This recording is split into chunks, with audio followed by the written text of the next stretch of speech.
Hi, I'm Channy. This is what I listened to in June 2024. Vince Staples, Dark Times. Vince is so underrated. The 2017 Big Fish Theory was my introduction to Vince, and considering When Sparks Fly is one of my favorite rap songs of all time, I was so excited to hear the introspective bars again on Dark Times. As it should be known by now that Vince is simply an agent of consistency, Dark Times certainly did not disappoint. I think Vince really understands where he's at in his career. With the saying that hip-hop is a young man's game, Vince has pivoted to a more mellow and conscious sound for his last few albums since his success with the extremely catchy Big Fish Theory. And this is referenced on the track Étouffée, where he says that fans want 2015 Vince, but that record already satisfies their need for young and hungry performance. This is why Vince is in a position to create Dark Times, an album themed around the emptiness that comes with success, and the struggle of being the chosen one that makes it out the hood, essentially the dark times of Vince Staples. Did you know that the album cover is not just pitch black like Kanye's Donda, but instead has a faint imprint of a noose? I feel like this really expresses the hidden sadness that Vince has with his career. While everyone around him wants to hear the glamour of being successful and respected, Vince isn't able to tell them about his struggles due to being in a far more privileged position, seen on tracks like Government Cheese and Freeman. Akin to Kendrick Lamar's Mr. Morale, Dark Times also feels like a therapy session where Vince's emotions and thoughts are bravely displayed. On Government Cheese, Vince says on the chorus, "Just don't forget to smile, don't lose your inner child." While it could be a message for his audience, I feel like Vince is also trying to reassure himself that positivity can change his negative outlook. In fact, so much can be felt from the choruses of every track. His gratitude for success on Shame on the Devil, his frustration at romantic betrayal on Justin, and the nihilism to romantic entanglements on Nothing Matters. But by the end of the album, it is clear that Vince refuses to dwell and succumb to his negative thoughts, as he once again reassures himself that life's hard but I go harder on Little Homies, and it's all good on Freeman. This is a very powerful album that illustrates self-help and recovery from one's dark times. That is why I'm giving this an 8 out of 10. Top 3 songs in my opinion: Black and Blue, a very good opener that sets the tone for the album; Shame on the Devil, really reminiscent of Mac Miller's later works; and Étouffée, an empowering track that sounds like a better version of his 2022 track Magic. Fans of Kendrick Lamar, J. Cole, and Mac Miller should definitely give this a try. Charli XCX, Brat. This is what we've all been waiting for. By the way, people who hated the album cover when it first dropped clearly didn't understand the power of lime green and Arial Narrow in low res. This album can be seen as an amalgamation of everything that Charli has done. From the incredible experimental breakthrough that is the Vroom Vroom EP, to the return of a more pop-centric sound in her 2022 album Crash, Brat strikes a near-perfect balance of experimental hyperpop and dance pop, keeping Charli's unique style while making it accessible to most listeners. However, I was actually left slightly underwhelmed by this album. Hold your horses, as Mr. Lamar has once said, "In 8 bars, I'll explain that phrase." What does Brat sound like? You know the EDM remixes of pop songs that low-key hit harder than the original? This album is literally serving that electronic excellence. Charli once again embraces her 24/7 party girl persona with songs like Club Classics and Von Dutch being absolute club bangers. But Charli also gives us a glimpse into how she's been feeling. Album reference, with the very short, I might say something stupid, singing "I don't know if I belong in the club anymore." I feel like the brief nature of the song really encapsulates some of the negative, doubtful, imposter syndrome thoughts that we've all had. Lyrics-wise, most of it is vivid and relatable, like sympathy from others being more detrimental than helpful and sympathy is a knife, and creatively describing the mean girl aesthetic on Mean Girls. However, I personally found the lyrics that shout out her frequent collaborators like A.G. Cook and Sophie to be a bit too on the nose. And on the topic of the late Sophie, I unfortunately felt that So I, as a tribute to hyperpop GOAT, was a bit too generic in sound and lyrics.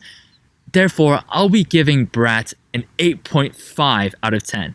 That's right, This album was underwhelming because I was honestly expecting every song to be experimental bangers from one of my favorite female artists.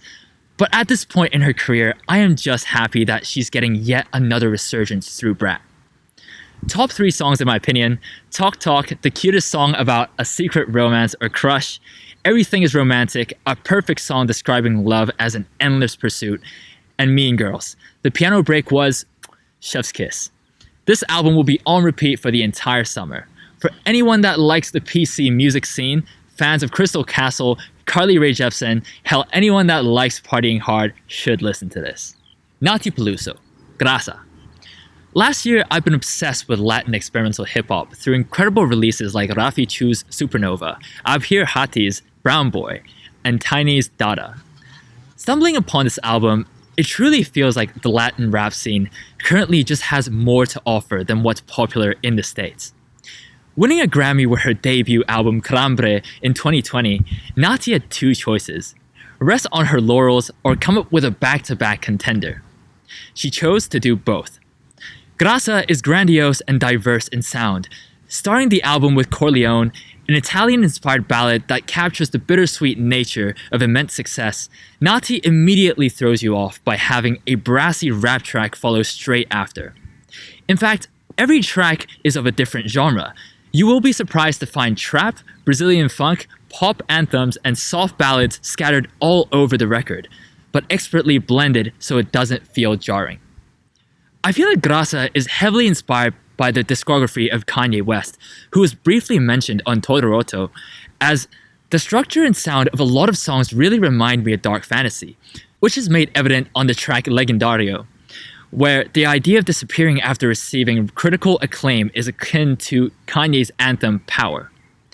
But instead of assembling a team of the best performers on an album, Nathi is able to rap like Cardi B, sing like Rihanna, and at times reminds me of FKA Twigs and Rosalia. However, I don't know if it was due to a loss in translation, but some of the lyrics felt like they were randomly written to fit the rhyme scheme. That being said, her performance on this album is simply electrifying, especially on El día que perdí mi juventud, where she sings about the loss of innocence, backed by an acoustic guitar played by Blood Orange. This is why I'm giving this album an 8.5 out of 10. Top 3 songs to check out in my opinion: Legendario, a banger of a pop anthem; Manhattan, a trap banger that I just could not get out of my head; and Remedio, a smooth retro funk track that Silk Sonic could have released. People that like Kanye, Travis Scott, Rosalia, MIA, and Rihanna should definitely give this a try. This will be one of the most underrated albums of the year. Aurora. What happened to the heart? Is Aurora an angel disguising as a human? Or is she a fairy serving Mother Nature? With her signature angelic voice, Aurora could have easily made a living through dropping mundane pop songs. But like a true messenger of a higher being, What Happened to the Heart was written as a response to the ongoing Israeli-Palestinian conflict happening in Gaza. It is very difficult to make a pop album about a devastating humanitarian crisis without it sounding as though the artist is taking financial advantage of the situation. But Aurora's desperation and anger to war and injustice convinces me that this is more an act of bravery than an act of exploitation. This album exceeds her usual pop sound by bringing folk and industrial elements into the mix. Listening to this at times feels like wearing chainmail over an oversized hoodie. The first half of the album is what you would expect from Aurora. Solid pop songs greatly enhanced by her Nordic intonations and harmonies. But looking into her lyrics, you realize that she's asking people to speak up for the sake of love, if not for the victims, on Echo of My Shadow. Arguing to the oppressors that war is pointless and they can stop this now on Your Blood. And stating that we're all good people and deserve peace on some type of skin. On the track The Dark Dresses Lightly, Aurora sings, I guess I shouldn't have held back when I needed you to know, which leads to the second half of the album, driven by an industrial sound that fully exerts her sadness and frustration. A Soul with No King slams the oppressors with the futility of right and wrong in war, as they're still choosing to kill. Starvation poses the irony of war, where people have to die for others to feel alive, and My Body Is Not Mine builds up to an outro where Aurora screams, ceasefire now. I feel like the transition to a different sound really mirrors the experience of going through turmoil, where at first you would be pleading for something to change for the better. But as time goes on, you would realize that being peaceful to oppression is not achieving the outcomes you're desperate for, hence you start demanding for change. Some may find this album a bit pretentious, but I feel Aurora is as honest as she can be. I do wish she would have cut some of the pop songs to create a more focused experience, but as a pop artist, this might be the best that anyone can do. This is why I'm giving this an 8 out of 10. Top 3 songs in my opinion are Your Blood, a message to the oppressors disguised as a catchy pop song, A Soul with No King, an angry song backed by a fiddle, and Starvation, the techno influences are noteworthy. Fans of Florence and the Machine and Ichigo Aoba might like some of the songs here, but I feel like this album would probably be accessible to everyone. Walt Disco, The Warping. I haven't heard anything from this band before discovering this on the web. I was instantly intrigued by this bald purple being stretching their long-ass neck across the cover. While we shouldn't judge a book by its cover, we should definitely judge an album by its artwork, because in my opinion, the music sounds exactly like this. An easy way to describe Walt Disco's sound is that they're a more whimsical version of Black MIDI. By employing a theatrical voice that sounds borderline like this, Walt Disco might alienate those that aren't familiar with the style. However, when paired with the glam rock synth pop inspired instrumentals, I feel like the performance that vocalist Jocelyn Tsai gave is nothing short of amazing. After the brief intro that builds up to the first track, Gnomes, I feel like it should be very clear whether this is interesting to you. I, for one, was hooked onto the eccentric, musical-like nature of the track, which really reminded me of the Rocky Horror Picture Show. By the time the second track, Come Undone, was on, I was sold completely. Starting with sensual lyrics akin to one of my favorite bands, Model/Atrix, a campy, uplifting chorus comes out of nowhere that is humorous and convincing at the same time. Despite its quirkiness, I feel like there's still a drive for making catchy tunes, as the use of a xylophone on the title track makes it reminiscent of Gautier's Someone I Used to Know, while You Make Me Feel So Dumb has the structure of something that the 1975 would make. But what is Walt Disco trying to say with this album?